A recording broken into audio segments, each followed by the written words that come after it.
Guten Tag, amigos. Today, we're going to take a look at Modern War Magazine, issue number 47 from 2020. It's the last copy they had. They told me so. And I believe them because when I got the magazine, it came packaged like this with the rules already pulled out, right? And, map and the counters. So I'm like, well, why was it packaged like that? And then I'm like, okay. So you look down here at the price, $7.99 in the U.S. and $9.99 in Canada. Man, that's really hard for me to see with even on the camera. But anyway, so that right there gave it away. This isn't this magazine that they sent along with it is not the. It's not a magazine game copy. I'm assuming they just had an extra game laying around and stuck a magazine in with it. I don't know. It doesn't matter. It's the same. It's the same thing, except I don't have to rip the rules out of the magazine now.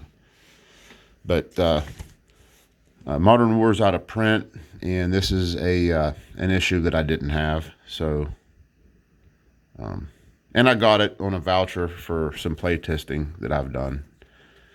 The magazine, of course, is great, full of good illustrations, good articles. I've never have anything bad to say about these magazines. I really enjoy reading them, looking at the maps, pictures. It's a good magazine. But that's not what you came to Saunt. What you came to Saunt is the game. Well, it's called Objective Nuremberg. It is a hypothetical scenario in the 80s of a Warsaw Pact invasion. Let's see what it says here. It's a standalone game that will grow to be in a series of games. The AFCENT, Allied Forces Central Europe, 7 Days to the Rhine series. Each game will use the same system, be playable alone or made into other games, blah, blah, blah, blah.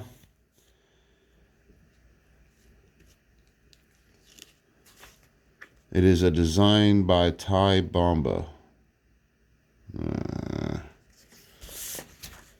I'm really not a big fan of Ty Bomba, but that's just a personal thing. So we're going over the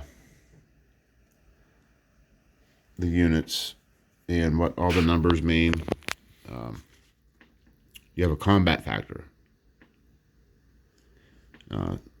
That's one of the reasons I'm not a big fan of Ty Bomba. It's a lot of his games, not all, but a lot of his games just have one factor, a combat or battle factor.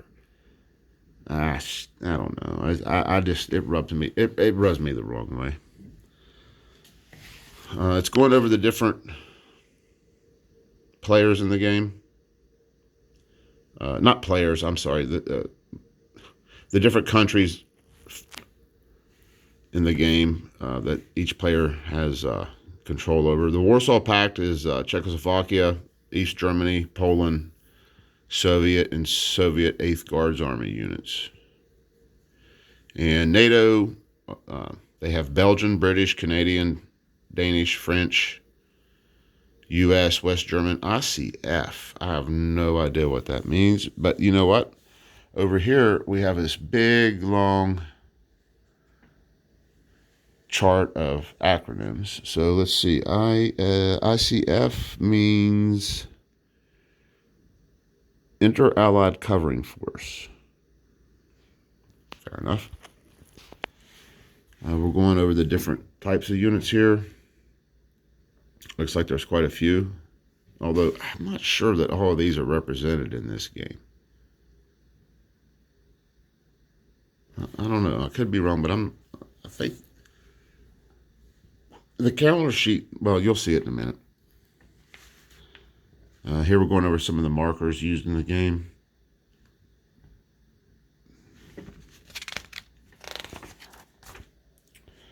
Then we get into the sequence of play, going over air superiority.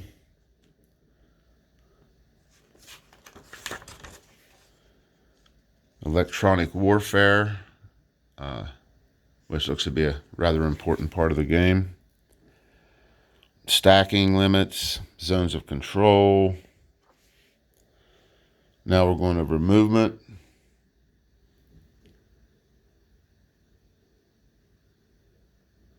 And that's the movement factors aren't printed on the counters. A recon class has 9, a non-recon class has 6, static has 0, and helicopter is unlimited.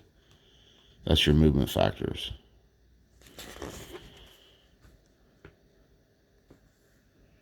Going over terrain, combat.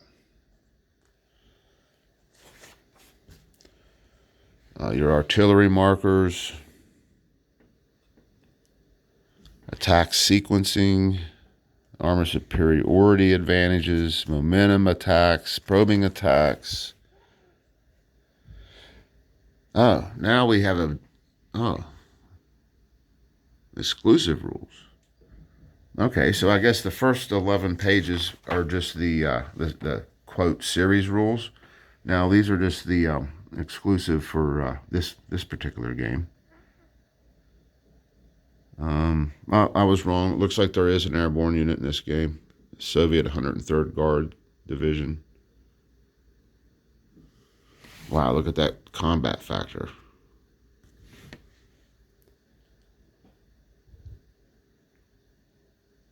Just going over reinforcements. Yeah, there are some airbornes in here. Yeah, look at that combat factor. Checking for victory and victory conditions for Warsaw Pact. And then on page 15, you have your combat results table and explanations.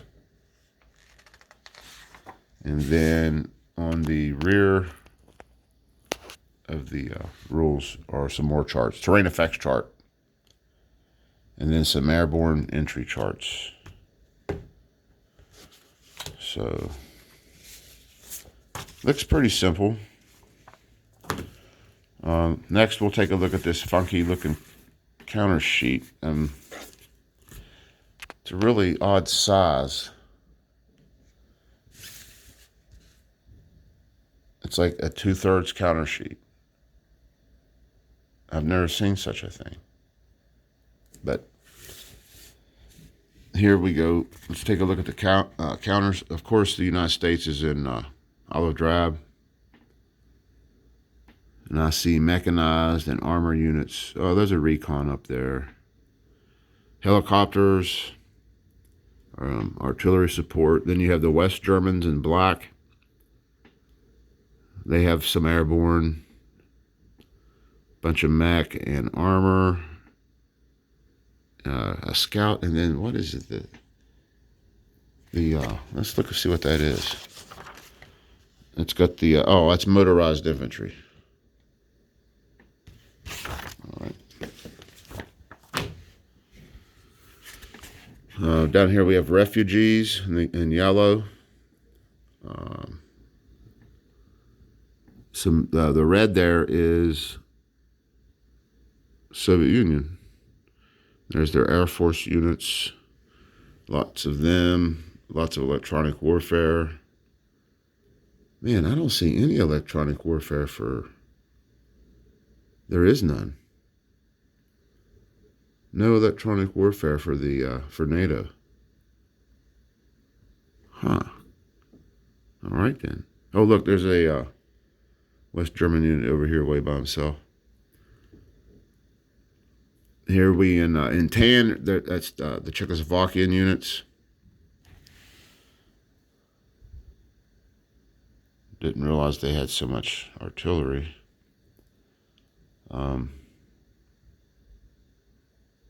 East German, or the light gray there. I didn't realize they had so much artillery either.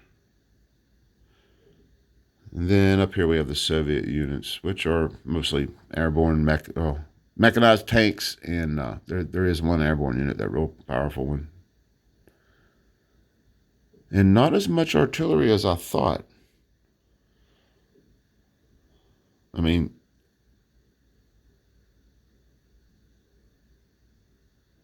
it looks like they got as much artillery as the Czechs do. I mean, all right, well.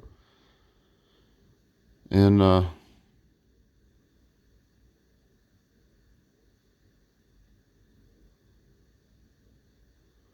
looks like the character, or the counter sheet. And then they're double-sided. Well, no, they're probably single-sided. Things probably start on this side and then flip. Or these are setup information. So they're just single-sided. Oh, look, there is electronic warfare. On the backs, okay, they share EWs. The blue one, blue, okay, they share airplanes as well. Okay. All right, fair enough. All right, let's take a look at the map. And I'm sure there's going to be some hard creases in this map.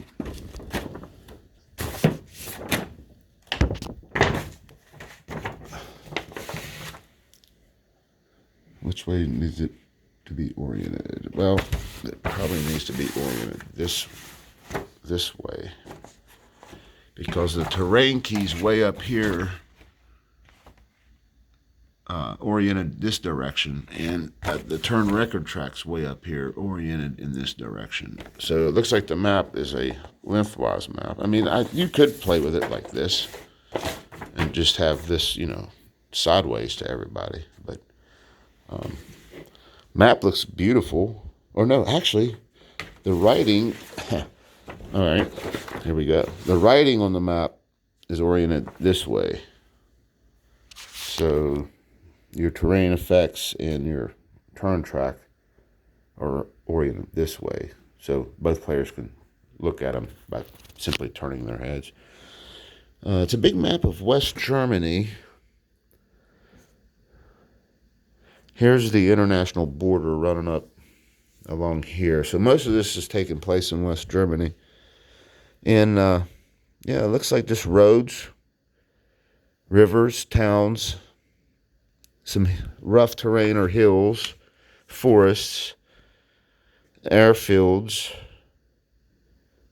And I saw some swampy areas here. Not a bad-looking map, actually. Looks very functional. And that's what I like. It doesn't have to be beautiful, just functional. But also, it doesn't have to be garish and just like one hex filled with one color. I mean, come on. I mean, this looks fine. It's great. I like this map. So, there's a look at Objective Nuremberg by Strategy and Tactics Press from May and June of 2020. And I didn't have this one in my collection, so I'm glad to add it, and I'm glad it was the last one they had. But thanks for watching, fellas. Have a good night.